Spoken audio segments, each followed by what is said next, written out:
everyone and welcome back to my YouTube channel. Just boiled myself some coffee and I thought I would just have a chit chat with you guys to open up about some stuff which I haven't told you about and which has been happening for the past 6 months, but I just kept it to myself. And the reason I've kept it to myself and not shared it with you, obviously a lot of people would think, well, because it's your private life, but a lot of the life that I have is exposed, and I obviously tell you guys about a lot of stuff, and I started to get a lot of questions from followers and private messages. And I guess one of the other reasons I decided to post about this is because I want you guys to learn from me. So for those who have been like OG followers back when I first started the Unrefined, I actually started the business with a business partner. So we started the business together. We started the whole Instagram account together. So I literally used to be in photos with one other girl, and she was actually my best friend. She still is a really good friend. We obviously went through some rough times throughout the business breakup, but we're still great friends and I love her dearly. But basically we created a granola product together. It fell into our hands, literally. We were asked by a cafe to create a recipe. We had a food blog. One thing led to the next, and we were making granola in our kitchen, then we were making it in a commercial kitchen, and we were making like hundreds of kilos a week. We would be in a kitchen at night time after our 9-to-5 jobs, making and toasting this granola. I still have like scars on my arms from burning the granola, burning my arms because I would like pull the granola out of the oven and it would sear my arms. And yeah, it was a really stressful period, but it was obviously a very good period for us because we learned a lot, and we also learned about, you know, owning and creating our own company. We both invested in the company. We created the Unrefined Granola, which was actually the old name of NutiiBoost.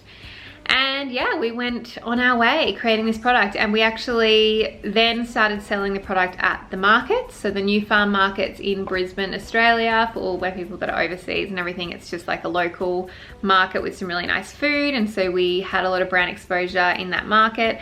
And then to just fast track a lot, the business partnership ended and we both went our separate ways, but I remained the Unrefined. So I had to transition the Unrefined from 2 women into 1 woman, me, and I also had to make the decision to either keep the granola or move on from the granola.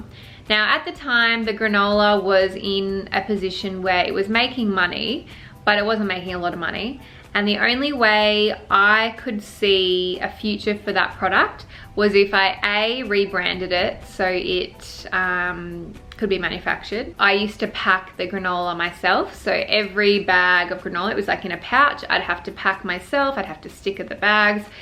You know, it'd be hundreds and hundreds of packs per week. So it was a very long and time-consuming process. So in my head, I was like, okay, to scale a business, we've got to make sure it's scalable. So what are the things that needs to be scalable? Well, the packaging has to be scalable. The manufacturing process, the cooking of it has to be scalable. Well, there's only one of me. I can employ people, but then that's a whole nother aspect. And then that would have been too many wages. And then that would have been too much money on a kitchen. So I was like, okay, I've got to find a manufacturer. So I put all these things into place, and in my head, I said, okay, if I find a manufacturer, and if it's profitable, so if the amount the manufacturer is charging me is profitable, then I will go with the manufacturer and I will go down the granola pathway. I got a manufacturer at the time of that product, or me deciding whether to keep the product or to keep on moving on, all the rest of it.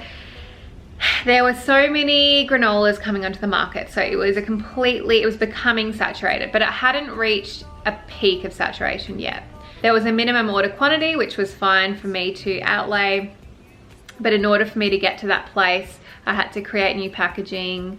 There's just a massive list of things that you have to do as a food business owner to be able to go into the manufacturing process. So I did all of that, and I expected the manufacturing setup process to be 3 months. It ended up being 8 months, and that's various reasons. My product didn't get off the ground for another 8 months. In that 8-month period, I swear the market like quadrupled. So all these competitors came onto the market. There were now like large companies in supermarkets creating products which resembled the unrefined granola but weren't. But it was just, and you know, those brands would be getting those ingredients for such a smaller price. So I had to then compete with that price, and I had to figure out how I could get the margin higher so that you know, I could really get as much profit as possible, so I could put that into marketing. Throughout all of this, I had never had any really large savings. So in order for me to take the next step in the manufacturing process of the unrefined granola, I had to then go down the path of getting a loan.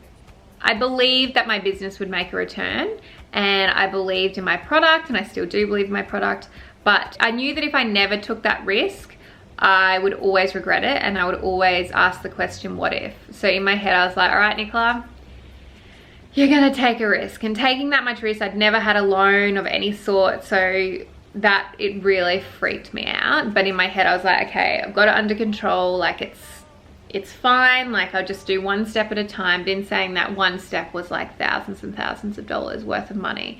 So in order for me to have my first batch of granola, it was like $10,000 here, $10,000 here, $10,000 here. Oh, then there's accounting fees, and then there's subscription fees, and there's website fees, and there's marketing, and then, oh, okay, I'm gonna do influencers as well because everyone else is doing influencer marketing. Let me just have a coffee break because this is raising my heart rate.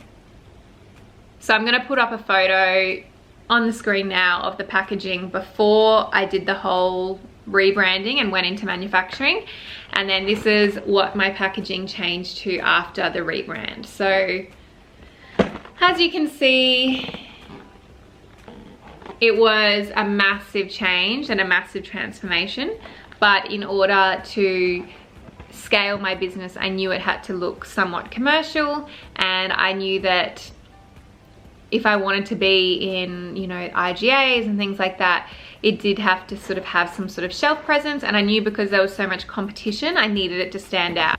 Receiving this box from the printers, oh my God.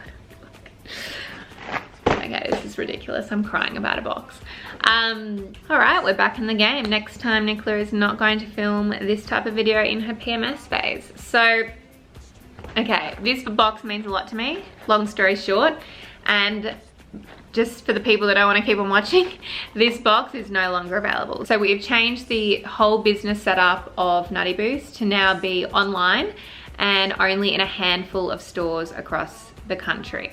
This box will be available in a little sample size, just as, you know, promotional purposes. But in terms of having this on the shelves of IGAs and the 100 stockists that I ended up getting the product into, it is not viable anymore for my business. And the only way that my product could be viable was to completely transition it all online. And so my product used to look like this, and we've recently sold the last box of NutiiBoost. We've still got turmeric and ginger left, so if you want just the last remaining stock of turmeric and ginger, you'll have to go to my section below and click in the profile because we only have a little bit of that left.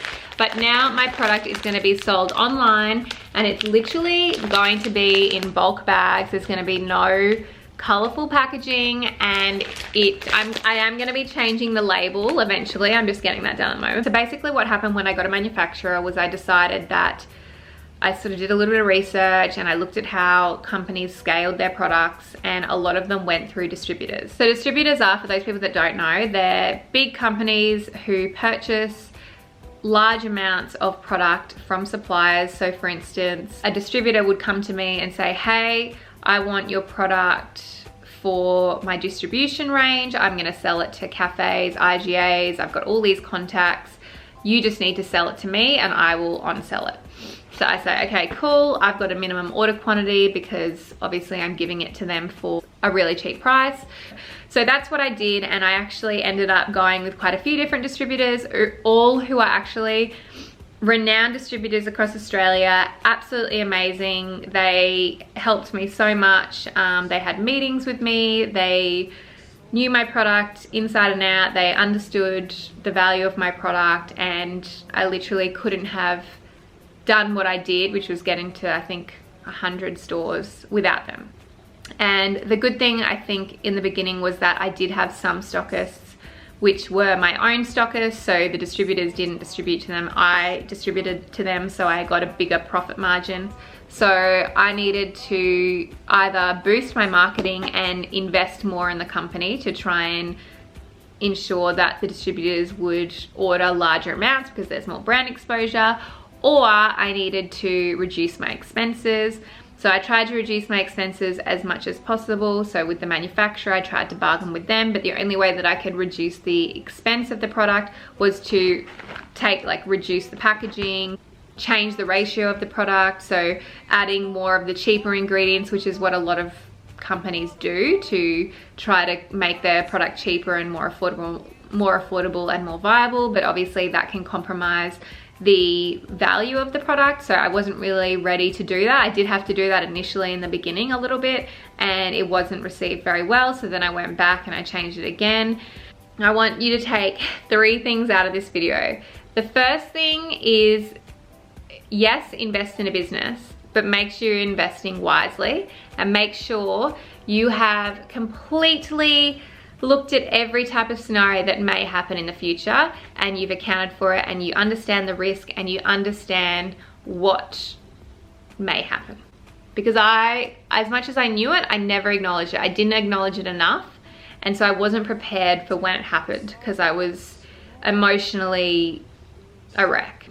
That does lead me to my next point though, which is do things for yourself and realize that it's okay to pivot in life. It's okay to spend 5 years doing a degree and then get to the end of it and think, shit, I literally don't want to do this anymore. Mine wasn't so much I didn't want to do or have NutiiBoost.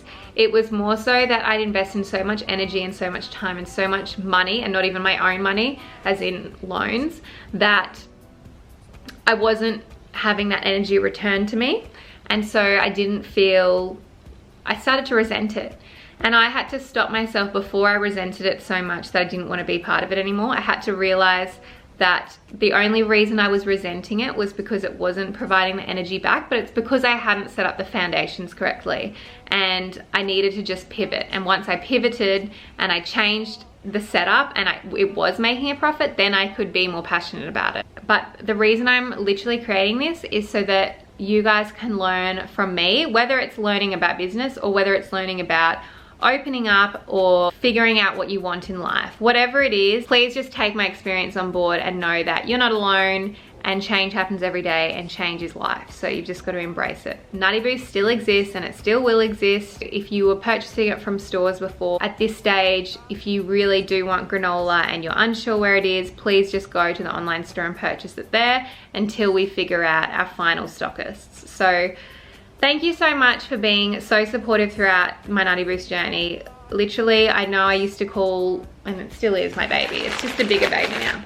It's a kilo baby rather than a 350 gram pack in a really pretty box. But it still is my baby. I guess another important point is never judge a book by its cover.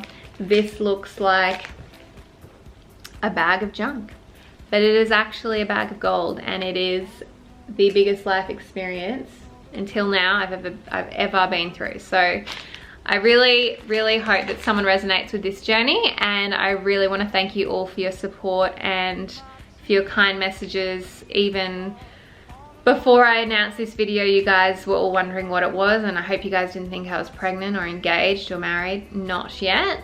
So I will see you in my next YouTube video, which is actually going to be about how I got myself out of a lot of debt. And I'm going to be talking about some of my strategies that I used, which aren't from me. They are referencing another free ebook, which I really want to talk to you about because I think it's super important, and I think we should all remain financially aware. And this is something which I've learned the hard way over the past couple of years. But honestly, this advice, if I had known this 2 years ago, yeah, things would be different. I will see you in my next YouTube video. Give me a thumbs up if you like this video, and please subscribe if you like this content because it really supports my channel. I'll see you in my next video.